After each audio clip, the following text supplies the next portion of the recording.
Hey man, how's it I going? I'm doing pretty good. How about you? Oh, it's going. Good to hear. Good to hear. So today you wanted to talk about Snake, all right? Yeah.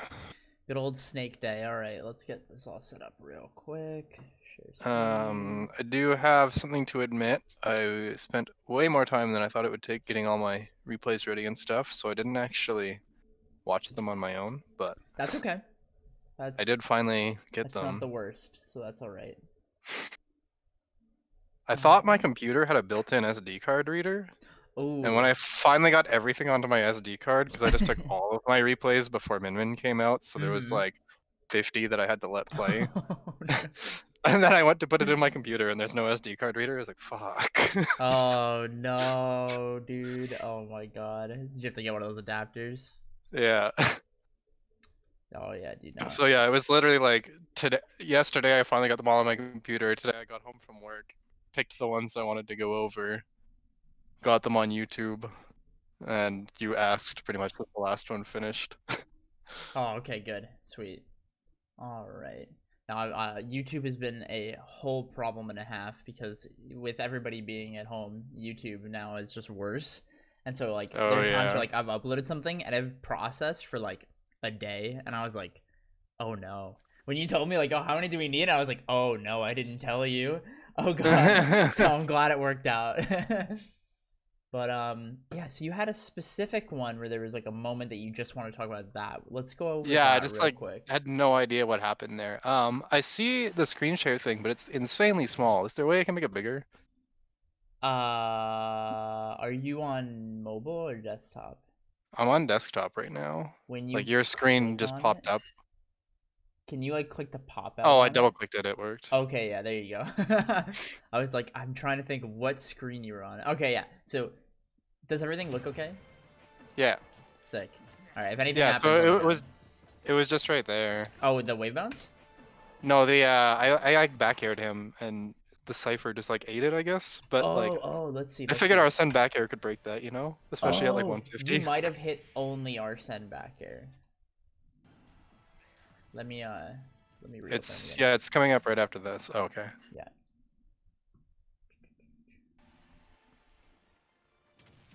You hit only Arsene. Oh, okay. Is So that like yeah, I'll show you with back air because it's really funky how it works. Um, where's the damage? So technically, it should do that, right? But when you hit only Arsene there, it doesn't break it. So like okay. when you do this, it's like you have this back air over this back air. So have you ever seen it where it hit like both back airs at the same time and you got like a Yeah. double? What happens is like normally the game's pretty good and it's like it does one of them. And there are situations sometimes where it's like you hit like the tippiest tip of your back air and you only get Arsene and it for some reason doesn't do it right. But that is basically what happens there. So you want to try hit the inside of your back air when you hit his cipher Yeah. to avoid that. But yeah, no, it is a very funky thing that does happen every once in a while. Yeah, I was just like our son back here and I'm at like 150 and I was like, okay. Guess I'll get hit by that. Yep. It's super weird when it does that. But I have had that happen to myself. So I definitely feel you on that. Okay. Were there any specific things that you wanted to talk about that you like already know that you're struggling with against Snake? Trying to think. I feel like if I have specific things, I'll probably remember them as I'm Okay, watching. for sure. Okay. Um. So let's go ahead and we'll let this start playing. See what you're doing here. Being greedy, going for a grab.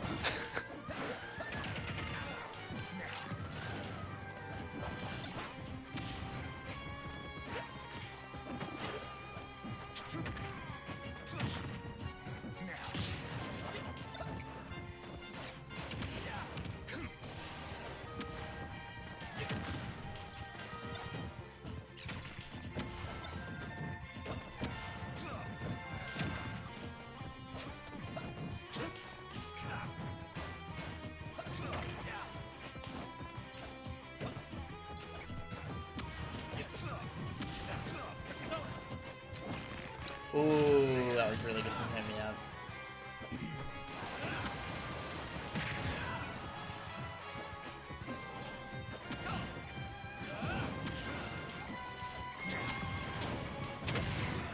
Okay. I like that you just waited on the ground there. One of the things you wanna get a little bit more comfortable with is like punishing snake landings from the ground. So like a lot of times you'll kind of wait for him from the ground and then try to jump, and like right as you jump is when he B reverses or wave bounces and mixes you up, or like throws out an aerial. And one of the things you want to keep in mind is that like Snake isn't good at hitting shield outside of very specific situations, because a lot of his aerials are really unsafe on shield. All of them are over -10. That makes sense. Okay, yeah. And so even if you like purposely force him to land into you, you as Joker, let's go look real quick, grab, you can always grab him. The only time you have to be careful is when he like low profiles like back air and stuff like that. But with that, then you can try to like bait it to whiff and then like grab it, or like dash grab it and lean forward and stuff like that. Does that make sense? Yeah. And so there are a lot of times like here, it's like a really good example. You did the right thing by waiting, and then you didn't punish that because you weren't comfortable, and then like overthought the process and got hit. And one of the things you want to keep in mind, especially if it's a move like down air, you can just like here, it's like you weren't, you kind of like hesitated, so you like waited, which was good. But then post hesitation, you were still like overthinking. And so right here, once you go, okay, I didn't react fast enough, so now I'll wait, right? From here, all you're looking for is what does he do out of Cypher? What does he do? And even in this moment, if you trade, you win the trade because the multi hits a down air do nothing to you. Yeah. That makes sense? Yeah.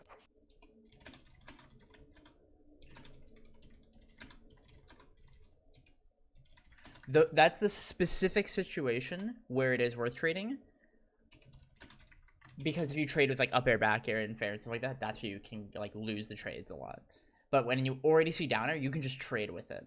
That makes sense? Yeah. As well as it's a pretty long-lasting move.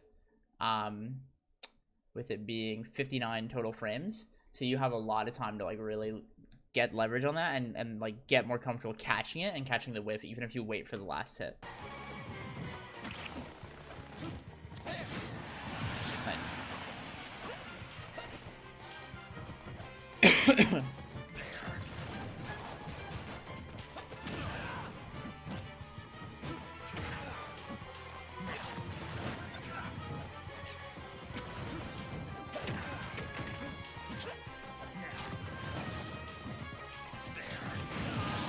So what you gotta do in this moment, when you're getting like, when they're doing like the C4 game, where they're just like, just outside your range dropping C4, just hard commit going past it because you're fast enough. So what you have to do is like learn the range for when it's safe enough for you to just run past it, because it'll take too long for him to drop it or for it to reach you. Does that make sense? Yeah. So here, he did it the first possible frame, and you see it didn't even go until after it touched the ground. So basically, the big thing that kind of mixed you up is that him pulling C4 is laggier than you think it is. Because it comes out on frame 9, but it's 25 total frames where he's stuck. So almost half a second. It's not that laggy, but it's enough that like if he's low to the ground like this, it's going to take until right before he touches the ground for him to do it. That makes sense? Yeah.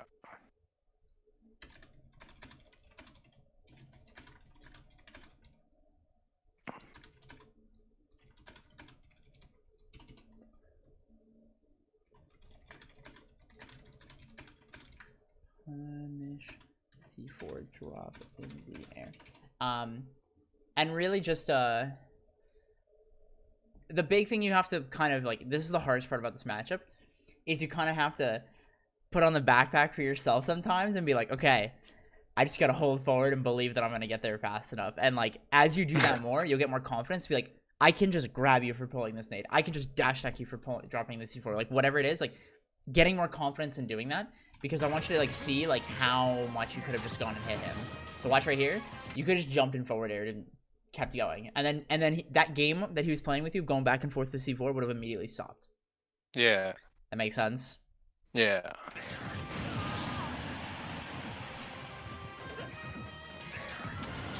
Also, had you been in a lower percent, you could have committed to just holding shield, but you were getting pretty close to down throw up tilt percent, being around 150, and so you want to be careful around there to not let him grab you.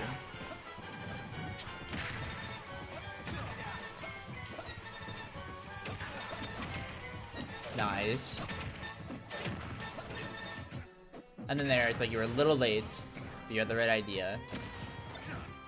And this, I will say, is a character that is, like, significantly better online. Like, he is still really good, but dealing with things like grenade and C4 and dash attack are, like, 100 times harder online. As you get more, like, awareness and understanding of, like, this does work, and you, like, right now you have the right ideas. When you do it offline, it'll feel like you're doing it like it was second nature. What you're really looking for is, like, getting situational awareness versus Snake. This is a matchup that's pretty hard to practice online, and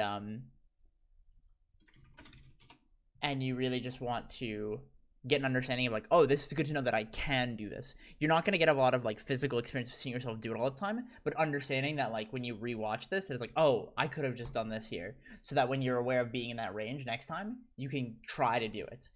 That makes sense? Yeah. Do you have any questions? One that's not really related to this Yeah, that I go just for it. thought of. I don't even think he does it to me in this game, but how does the sticky work? Because I've played a lot of games against Potato where he just like comes off the respawn platform and like stickies me and I die, and I don't So even it's I kind of didn't like even a know he could command do that at grab. first. Yeah, it's kind of like a command grab. So when he's close enough to you, you'll hear Snake do like a sticky sound, and he does like a custom animation where he looks forward and puts the sticky down. So he has to be close enough to you to do it, and it's a pretty close. He has to like get in your face to do it. Yeah, and he can do it on even on even shield. when you're shielding. Think of it like a command Okay. grab. Okay.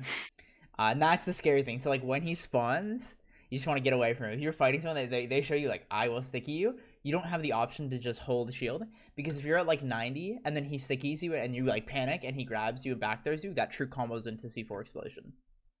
Yeah, that's one of those like a lot of games where it's like a really tight who gets the first stock. I'll get the first stock and then I just hold shield and get stickied and die anyway. Yeah, and you just gotta run, because remember, you're faster than him. Yeah. Don't hold shield.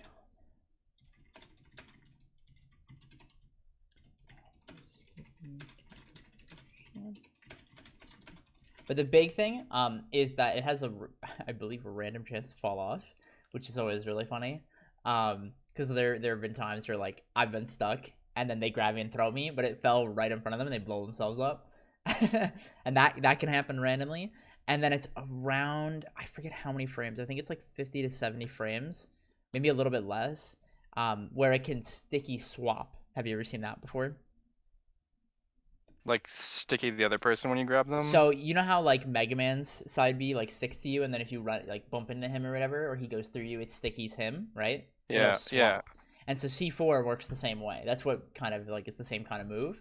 But there's a little bit more of a buffer before you can start sticky swapping. And so, for example, like a thing in doubles that people will do, so this is good for you to know, is like MVD and ESAM would do this. So MVD would respawn, run over to ESAM, stick ESAM, and ESAM would run over, grab someone, and back throw it, and it would guarantee enough time for the swap to go, and then he would back throw into the C4 explosion. Oh. And so there's stuff like that. Or Pikachu could just, he could just run into them because he's really fast. And so basically you're just like, oh my god, there's a Pikachu with like a bomb on it. And then after 30 seconds, it blows up on its own. That's after 30 seconds? I believe it's 30 seconds. Okay. Or just around there, like 28. And so that's the thing is, so it can just like sit there for 30 seconds, and then it'll blow itself up, and then grenades are 2 seconds. Make sense?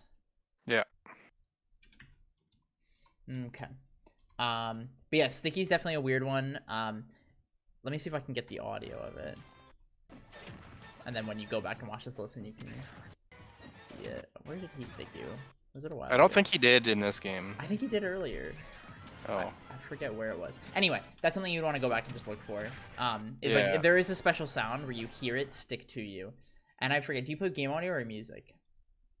Game audio. Okay, yeah, then that's a really good thing. Like, this is a matchup where, like, I personally normally play with music, but This matchup is one of the very few that I play with audio because you can hear all the audio cues. Hearing the audio cues for each move. Each move has a different sound. So like you can hear him pull the pin on grenade. You can hear C4. Hear C4 setting. So when he like drops it, you can catch it, or like when it sticks is like the big thing.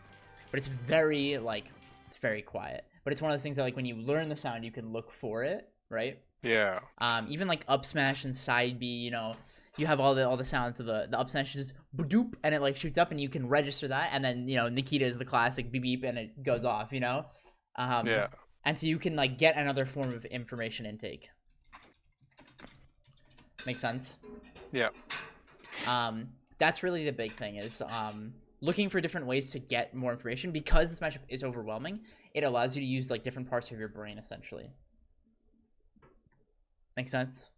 Yeah. Okay. Do you have any other questions? Not right now. Okay.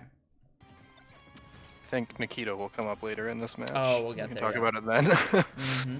Oh, also the other thing that's really important to keep in mind with C4 is it doesn't blink until it touches the surface that it sticks to. So if it sticks to you, you can see it blink on you, and if it sticks to the ground, it'll blink a couple times before. So it'll always be a red light. I'll point it out the next time it shows up on screen. See that right there? Oh yeah. So now watch where my mouse is.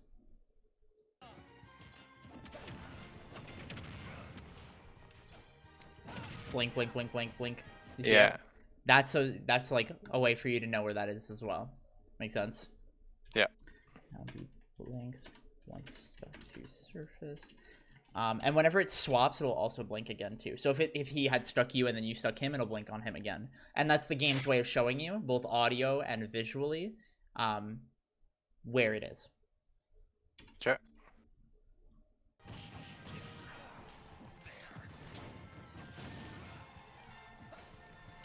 So this is a matchup where I want you to just go off stage because he can't stop you. The only thing he can try to do is try to like forward air spike you or something like that, or like try to trade with you.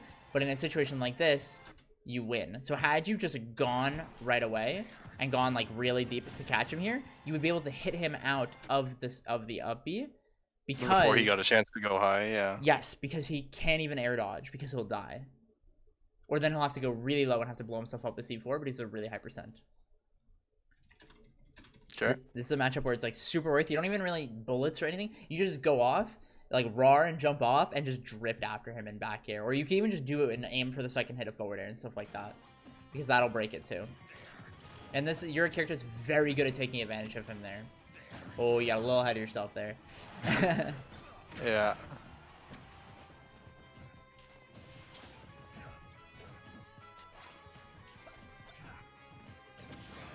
Good. Yeah, and then you forgot about it, yeah.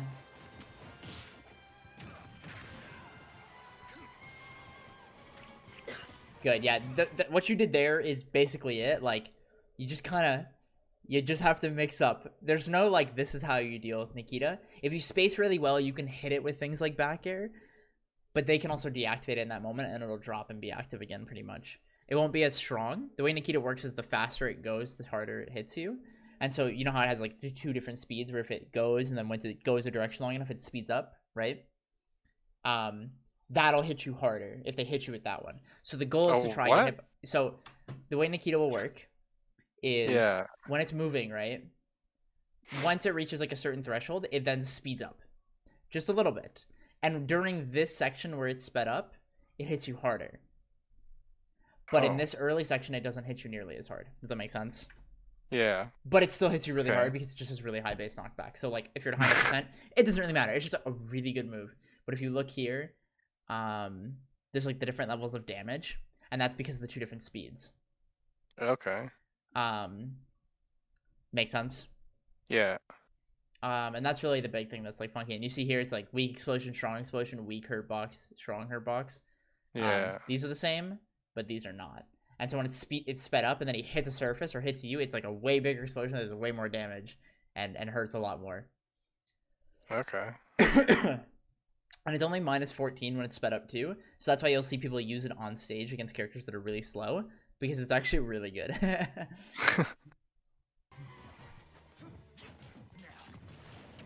There you go. And see, there's like you're getting more confidence already just to like grab him when he's just like doing stuff, and that's really good. What you got to get better at is the moments like this where you're kind of in that like mid range to just be willing to wait for him to press a button and go and smack him at that moment, rather than trying to guess what he's gonna do, because it's not worth trying to guess. You don't have to guess because you only have to hit him like one more time. Yeah. And that's a really big thing is like in a moment like this where you happen to get like mixed up, after going like you overthought edge guarding him there, right? And then here it's just like you're the one in the corner. See how he tries to ledge trap you. On a stage like this, he can't do easy up smash. He can only cover a roll with up smash. So the hope is that he guesses, and then you get to kill him. That makes sense. Yeah. Because normally on other stages where there isn't a platform here, he can just up smash the ledge and makes you up, right? But that doesn't work on the stage. So with that in mind, you get to just see what he does. And if they don't do the wrong thing, which is like they're supposed to just sit there and wait or cover up smash and then react, right? Or cover roll and then react. If he's doing too much, then you just get to hit him for free, or you get to get out of the corner for free.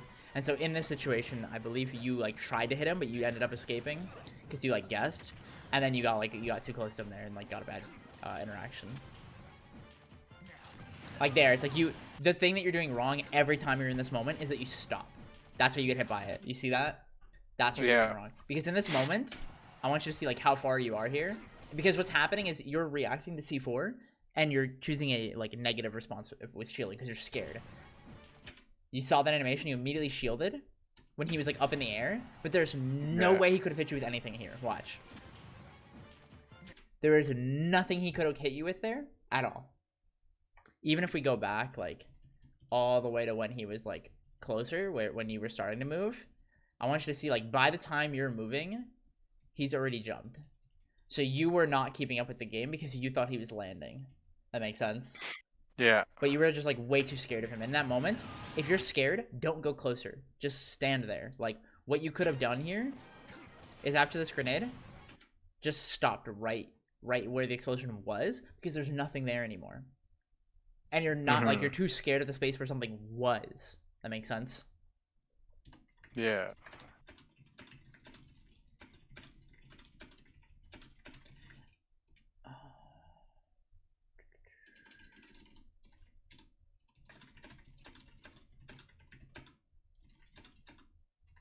The big thing is like taking the space that someone had instead of being scared of it.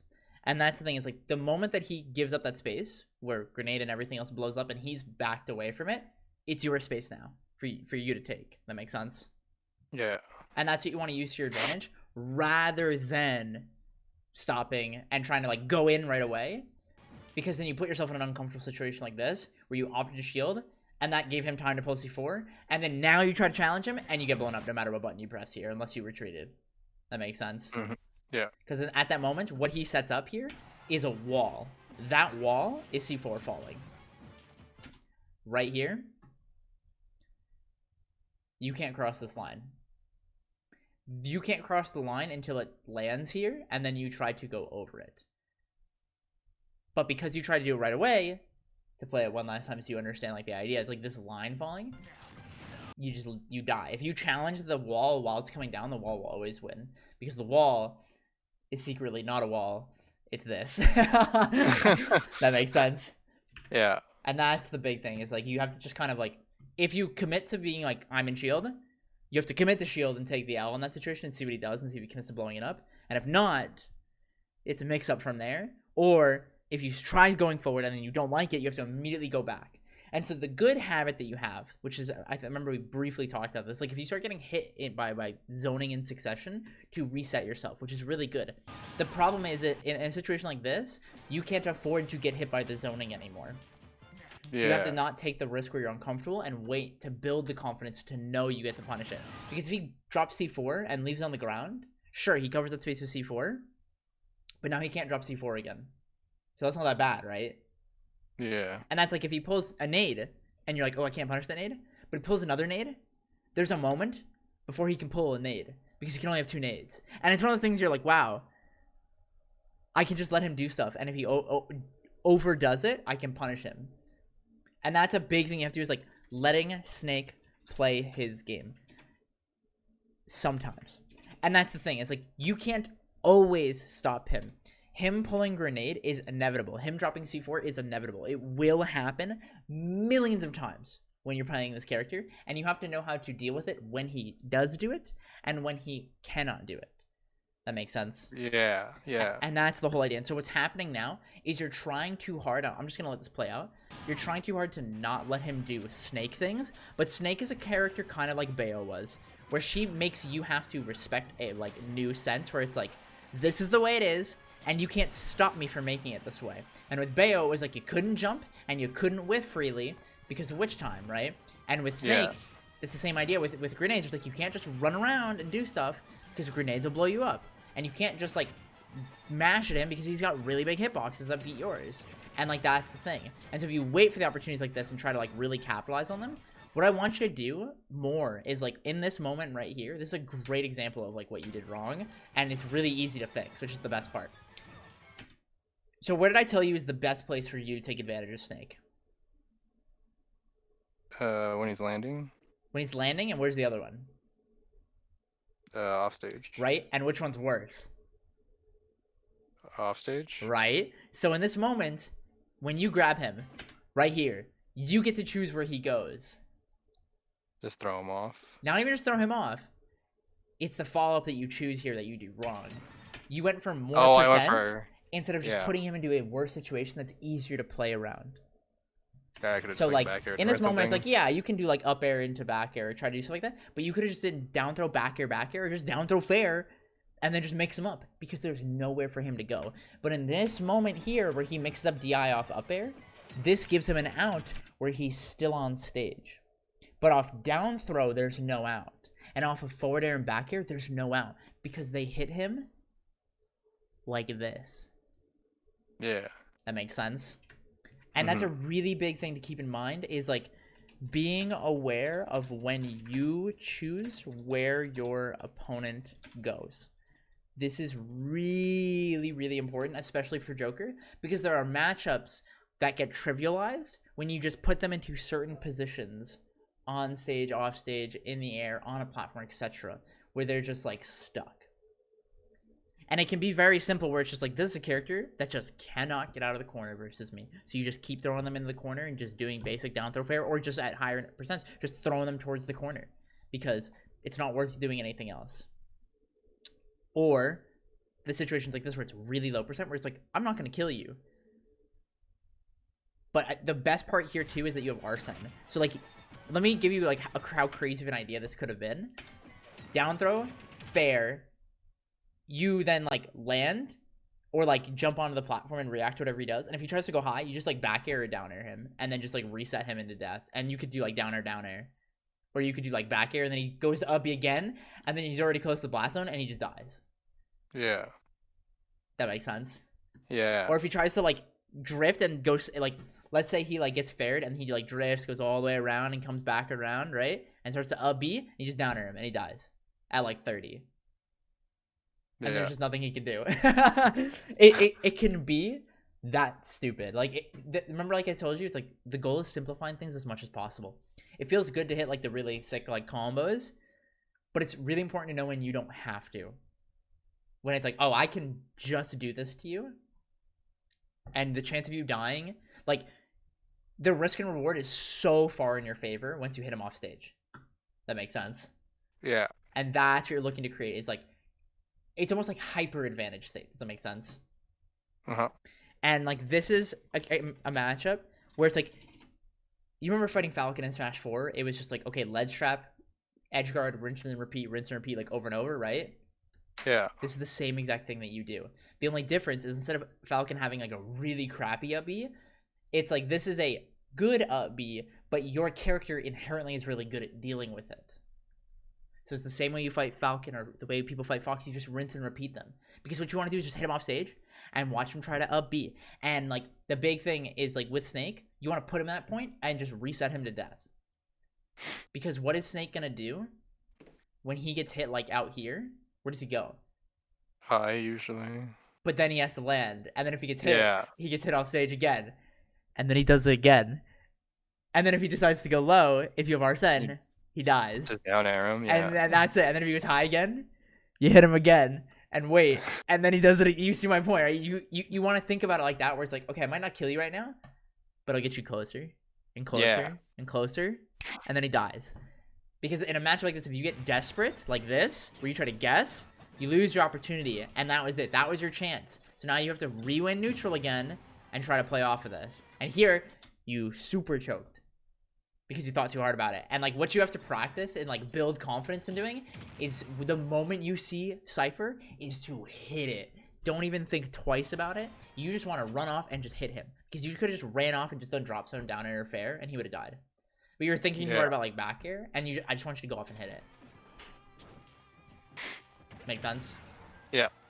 That's really the big thing, is just building confidence to just go and hit Snake. Because like here, it's like you're doing good, but I can see that you're scared still. And all you gotta do is just get better at being like, okay, he's off stage, I'm just gonna go hit him. The way I play this matchup is like if Snake goes really far off stage, I just run off and I do B turnaround with the gun, right? So I turn myself around off stage. And then if they try to go high, I then jump out of that and back air and they die. Or they get rinsed, like I repeat it. Or they go low and I just drift low with them. Because gun also stalls me a little bit. And that's specifically if you don't have time to do like a RAR jump off, or if you realize that you didn't get the RAR. But you can just, if you have time, you just, like I said, you just run, RAR, jump, and just drift with him. Because you can go to the depths of the earth to chase him. That's the best part, is as long as you have a double jump, you can always make it back. Because you're Joker. Yeah. Right now, you're still edge guarding like you're like your Fox. You stay like this close to the stage, and you don't go past it. And I want you to like go out there and be like, I want you to feel how powerful it is to just like go so far and like practice that.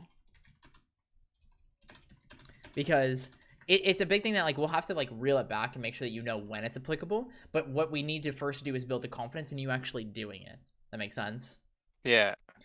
And that's something that's going to help you a lot, because in some matchups, like, that's it. Like, in a matchup like this, it's like, oh, that helps. But there are going to be characters that just, like, they just suck off stage. And it's going to make your life 100 times easier. Yeah. Yeah, when you fight a character like me, Brawler, you fight a character like Little Mac, where they're just annoying on stage, then the moment you put them off stage, you want to be able to trivialize it. You want to make it so pointless that they just die. And sometimes it's just guns. But what I want you to do is know how to do it when it's not just guns. And that's where a matchup like this is great, because it's not guns. Yeah, because guns doesn't do shit to exactly. Cypher. He just goes through it. Okay. Do you have any questions? No. Awesome. All right. Let's continue to see how this game ends.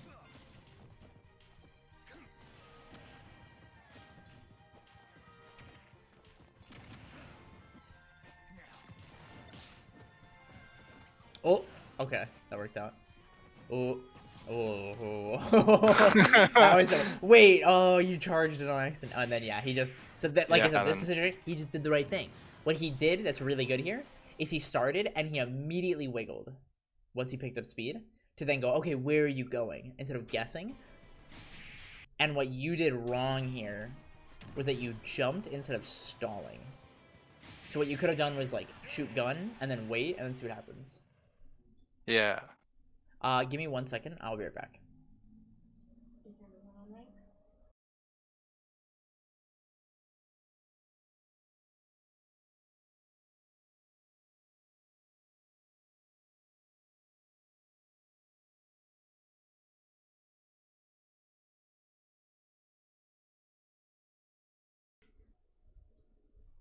Sorry about that. My girlfriend was just talking to me for a sec. No problem. Okay. But yeah, so let me play this again really quick. What happened here? Oh yes, the Nikita. Yeah, so the big thing is like the goal is to try and bait him to commit to a direction with Nikita with the speed up, because then he'll have to like turn back around or cancel it and then like have to ledge trap you. And that's really the big thing, is like trying to just trick them into committing really hard. There isn't a right answer. It's one of those things that it's just like, yeah, it's rough. Yeah. And there's only so much you can do, but the big thing is just trying to make it as hard as possible for them to hit you with it. That's the trick. That's all there really is to it. Make sense? Yeah. Okay. You have any questions? No. Okay. So this Smear one, I picked the most. I'm sure you know how Smear plays. Oh yes. I tried to pick the most degenerate platform camping snake game I could find in my replays. Beautiful. And you see here, it's like you're just grabbing the nade and everything like that. The big thing you gotta get better at is just like keeping track of everything. And as you get better at like realizing it, that's what's gonna help you a lot. Now, see here, he could have died. He could have just died. And like the best part too is even when you're not Arsene, you can still down air him. So in this situation where he goes like really low, you could then like back air and hit him on the stage, or you can down air and hit him back out. Because remember, down air hits him forward. Yeah, it's like a 330-degree angle or something. Yeah, it's some funky thing. I don't even know. I don't remember the number, but it like hit, the whole idea is like it hits forward, so you can just scoop him right out of it and hit that. And that's really, really good to do. Because again, the idea is it just resets him into a place where you can then hit him easier. Yeah. And that's something I really like doing as well. But you see here, it's like he got away for free. I think good. Like there, you opted for shield, and then yeah, he mixed you up there. That's okay. Yeah, And then spot here, dodge way too much. I realized watching this. Especially against Snake with like forward tilt and everything. I just get hit for spot dodging even if I you spot gotta be a dodge little the more first comfortable thing. like holding shield and sometimes taking the grab, because he doesn't have a true follow up past like 0. Anything else, he has to like react and like actually cover it.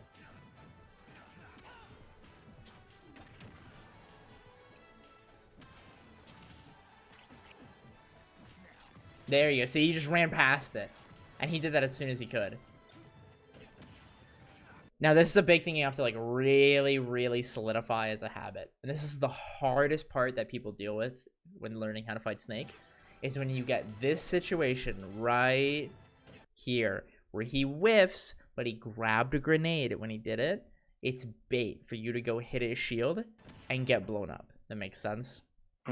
So in this moment, if you know, like, okay, I'm not going to hit this in time, you grab him and abuse the grab armor to beat the grenade, or, like, buffer the throw as soon as possible, or even, like, apply what this does. Do you remember when we talked about, like, being aware of when people shield early so that you can then apply free positional pressure?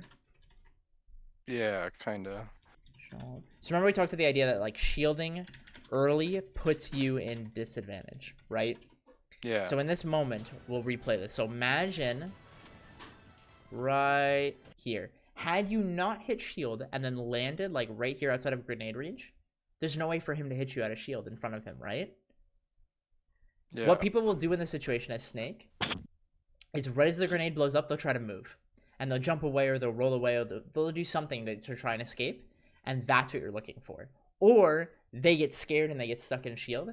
And then you get to sit there and wait for whatever they do out of shield to go punish that. That makes sense? Yeah. And that's the big thing that people don't realize with Snake. Is like, it's okay to let him blow up nade in shield. You don't have to do anything about it. If you're not comfortable, you're like, oh, I wasn't ready for the timer, and you like lost track, don't challenge it. Because he's just whittling his own shield, and he's putting himself into disadvantage to then have to mix up out of it. Sure, just wait. Because you're Joker. So if he jumps, you just get to hit him. Make sense? Yeah.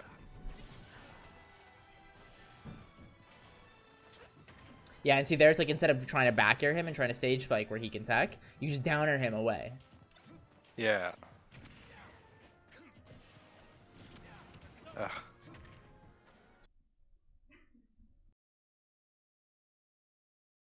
Okay.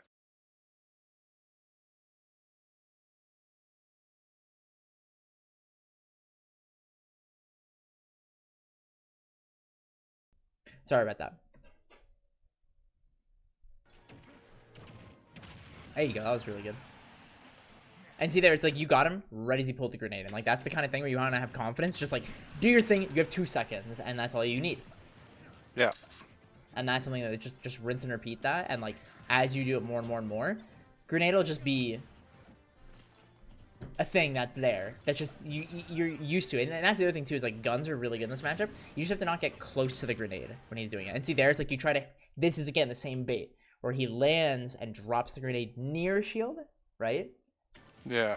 And then baits you to go and like hit him, and you hit the grenade. You saw the hit lag? Yeah. And it's the same exact kind of setup here.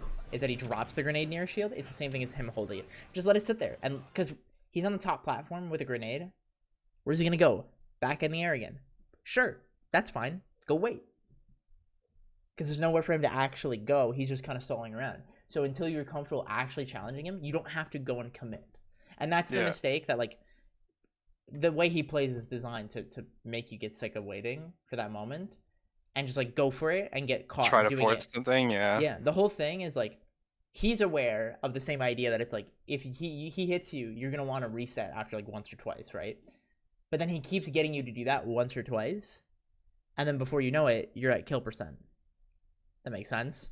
Yeah. And it's kind of the same idea as, like, when you fight, like, Olimar, where he, like, slowly is getting you with chip damage. And then it's like, bam, the F smash hits you, and you're like, oh, yeah, I'm at 110%. It's the same idea where, like, you're so focused on the process that sometimes you forget your percent. And I'm not saying to be scared of your percent, but be aware that, like, you don't have to keep trying for the sake of trying.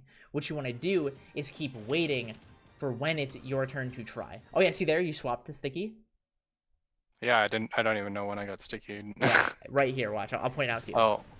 When he came down, he stuck you. Oh yeah, I just and you see that different animation that he did, and it's so slick. And when you go back, I want you to listen.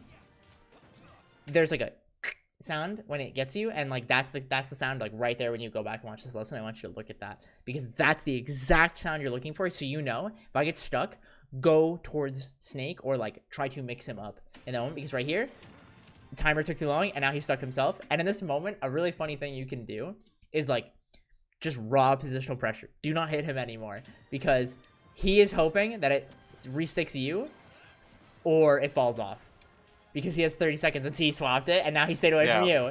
And it was like, okay. And you did the right thing, which is like, I'm going to wait and I'm going to try to mix this up. And you got like a really good parry, which is nice. But it's like, that's the idea, is like, that's what he did. He stuck you and you went, nope. See, he rolled immediately. He was like, I'm going to get as far away from you as possible. There's like 10 seconds left on this. And was like, I'm not interested in interacting with you anymore.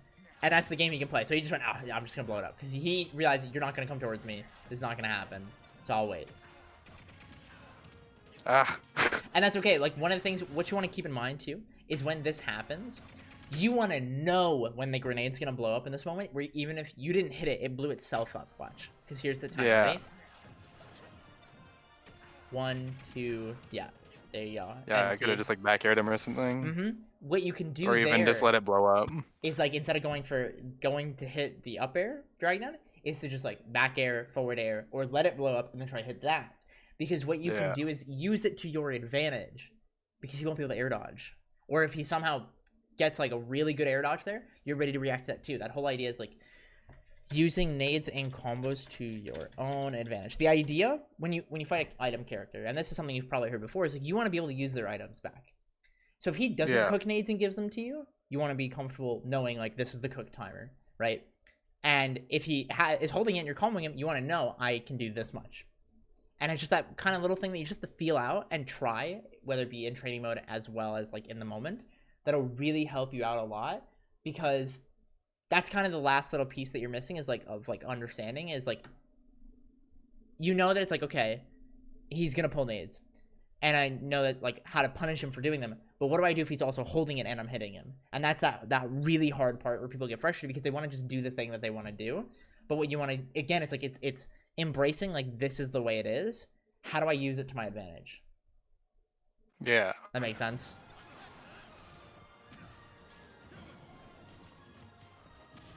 And see, there's like, you went to go grab the nade, but it was way too late at that point. That makes sense. And that's the kind of thing where you want to know, I just can't go near that nade. So I'll just wait for it to blow up, because then the top platform is free, and I'll see if he goes for it or see if I can take it.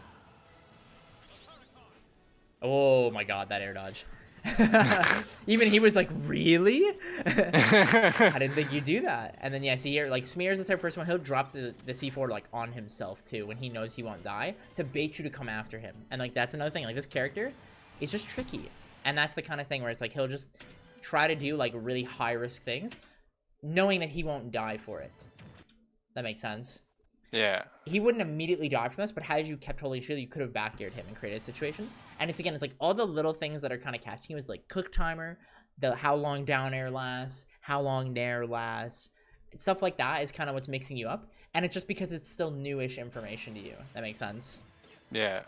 And that once you get that down, this will be so much easier. And that just comes to more exposure to it. And see, there's like you were like, I think I can get here close up. And the same thing too is like learning the size of grenade explosions. You can go and look at this and be like, oh yeah, you know, that's a thing. But like this doesn't mean anything to you. Go in game and be like, it's as big as this platform, or it hits like this far because it hits. It's big. It's a big hitbox, and like that's the kind of thing that like you want to be able to know. Like I can get this close because had you literally jumped here instead of here, you were fine. But it's just that little tiny inch that you took, like this much, that threw you off. Yeah. That makes sense. Yeah. Do you have any questions? Not right now. Okay. But yeah, this character is very overwhelming, but it's one of those things that you just want to take it one piece at a time and spend like a week like trying to understand grenades and play around with them yourself and like everything like that and try to get a feel for like how it works so that you can use it to your own advantage so that you're not scared of them. That makes sense. Yeah. That's the same thing you want to do for like any item character is understand how it works and know how to use it yourself. And it's like little things like this where it's just like there's a rule that's like if he up smashes and you hit him, you can't be where the up smash is gonna go. So had you like a dash attack or something like that, where like you can hit the up smash as well with like a lingering move. So like your Nair can like hit it, or like Arsene back air space can hit it and you'll just break it completely. Fox Nair can break it. It's one of those moves that you can just beat. Oh really? Yeah. And so you can just hit it. Like Wolf as a character is really good against Snake for like a myriad of reasons, and like that's one of it. Is like he can just hit through a lot of Snake stuff. It's not scary to him. And that's like the same kind of thing that you can do is like outside of just being able to maneuver around it, you want to make sure that you're not putting yourself in a point where it's like this is where the risk and reward. It's like, do I have time to hit him? All you had to do in this situation was do retreating back air instead of drift in back air. Because you did inwards, but had you gone out, you would have been far enough from the up smash. That makes sense? Or had you full committed to going full left, you might have been able to go fast enough to get far enough away. That makes sense? Yeah. If you go to punch, up smash, make sure you don't end your action where it lands. Practice hitting it. Yeah, and that's really a big thing. Like, there's just lots of little things like that where it's like, what I want you to do is like go on training mode and be like, can I hit this move safely and try it like a million times and go watch other VODs of people doing it, like playing the matchup and stuff like that. They don't need to be great. It doesn't need to be top players. You just want to get exposure to understand like how people do certain things to be like, oh, I could do that. And it can be like that simple. It doesn't need to be special or like doesn't need to be a top player because this character is just all freeform. So getting the most understanding to how you can and can't interact with things is how you succeed in fighting a character like this.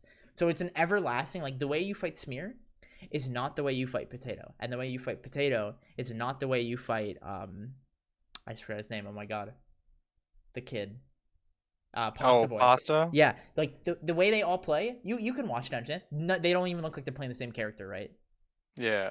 And that's because that's just the freedom of playing Snake. Is like the way you use Grenade in itself is it's just completely freeform. But if you understand Grenade in its simplest form, it doesn't matter how they use it because you understand it. That makes sense? Yeah. And that's the best part is like the move can be used in a myriad of ways, but if you get how the move functions on paper, then it's just getting an understanding of what's happening in the situation and then going, oh, okay, like he's cooking and then throwing it instead of lobbing it. Okay, I just need to not dash around. I need to be mindful of when he's holding it. And it's that simple sometimes. And so other times, like, oh, he's lobbing it over the stage to catch me late and blah, blah, blah. Like, the whole thing is, it's all creativity. And when you understand the moves and everything around them, it's not scary anymore. That makes sense? Yeah. Okay. Do you have any questions? No, that's a lot of information to take in. Yes. And like I said, just take it one move at a time. It can be really overwhelming, but it's just like start with Grenade, take the like look at like the notes that I wrote down for you and get a feel for it. Then work towards dash attack, then work towards up smash, then whatever, you know, and just like kind of like go through the whole process and you'll get it and you'll be fine. That makes sense? Yeah. Is dash attack like Good. I feel well, I know it's good, but like is it as unpunishable as it seems on Wi-Fi, or it's going to be is that easier just offline Wi-Fi? because the big thing is the move comes off frame 5. So it's really hard to react to, and like online already, you know, isn't doing you any favors with that anyway, right? So what you have to get better at knowing is like, just like Fox dash attack, you know, like the closer you are to the person, the more likely you are to cross them up, right? Yeah. But at a certain point, it doesn't matter. You'll never cross them up, right? Because you'll be too far, and the move will be too far, like too long into the animation, or you won't cross through them, right? Snake Yeah. Satchek's the same idea. Kind of just experiment with it to get a feel for it. It's around like half the distance is where he'll kind of be able to mix you up and cross you up at any closer. But past that point, he'll never cross you up. And so what you want to do is have the awareness already of like, is this most likely to cross me up and get better reacting to just the cross him and where it ends. And then if it's too far, bait what he does after. And if he's close enough, just punish him and do whatever you want. Because it can be as unsafe as minus 26 or like as safe as like minus like 15 or something like that. So it can be kind of crazy, but like if he's close to you when it ends, it doesn't matter. You can just hit him. Yeah. Make sense? Yeah. The big thing is not challenging it because his arms are intangible for the whole entire attack of the move. So first hitbox and second hitbox, if you look at his hands during the animation, they're blue. That's the intangibility. So a little bit of his head sticks out, so sometimes it'll trade. But like as you see here, it's like it's a pretty good hitbox that like comes after you. Yeah. And it's like this is in front. And it's also like slightly disjointed here, as you see, right? And so that's the thing. Is like you don't want to challenge it. You want to bait it instead. Make sense? Yeah. Okay. So here are your notes. And as always, if you have any other questions, feel free to let me know. All right, man? All right. I will talk to you later. Have a good day. You too. All right, guys. Thanks for watching. I got some meetings coming up, so I got to go get that done. And hope you all have a great night. See you later.